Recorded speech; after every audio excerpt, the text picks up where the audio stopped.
கட்டுமான தொழிலை பாதுகாக்கவும் புதிய யுத்திகளை அறிமுகப்படுத்தவும் சென்னையில் கட்டுமான வல்லுநர்கள் மாநாடு 3 நாட்கள் நடைபெறவுள்ளது. அகில இந்திய கட்டுமான வல்லுநர் சங்கத்தின் 24வது மாநாடு சென்னை வர்த்தக மையத்தில் ஜனவரி 23 முதல் 25ஆம் தேதி வரை நடைபெறவுள்ளது. இது தொடர்பாக சென்னையில் நிருபர்களை சந்தித்த அச்சங்கத்தின் தலைவர் ராதாகிருஷ்ணன் மாநாட்டை மத்திய நிதியமைச்சர் பிரணாப் முகர்ஜி தொடங்கி வைக்க உள்ளதாக கூறினார். மேலும் சிமெண்ட், கம்பி, செங்கல் ஆகியவற்றின் திடீர் விலை உயர்வால் கட்டுமான தொழிலாளர் பாதிக்கப்பட்டுள்ளதாக கூறிய ராதாகிருஷ்ணன், இந்த விலையேற்றத்தை தடுக்க விலை நிர்ணய ஒழுங்குமுறை ஆணையத்தை உருவாக்குதல், மணல் வளத்தை பாதுகாக்கும் வகையில் கருங்கல் துகள்களை பயன்படுத்தும் முறையை நடைமுறைப்படுத்துவது உள்ளிட்ட முக்கிய தீர்மானங்கள் கொண்டுவர முடிவு செய்துள்ளதாகவும் கூறினார்.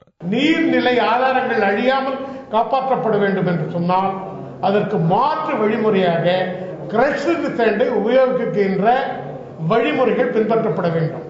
தமிழக அளவிலே 2 ஆண்டுகளுக்கு முன் இதுபோன்று கருங்கல் துகள்களை பயன்படுத்தலாம் என்கின்ற அரசாணை கொடுக்கப்பட்டிருக்கிறது.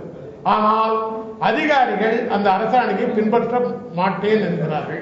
அதுவும் இந்த மாநாட்டில் ஒரு சப்ஜெக்டா வச்சு அதனுடைய விவாதங்கள் எல்லாம் நடைபெற இருக்கின்றன.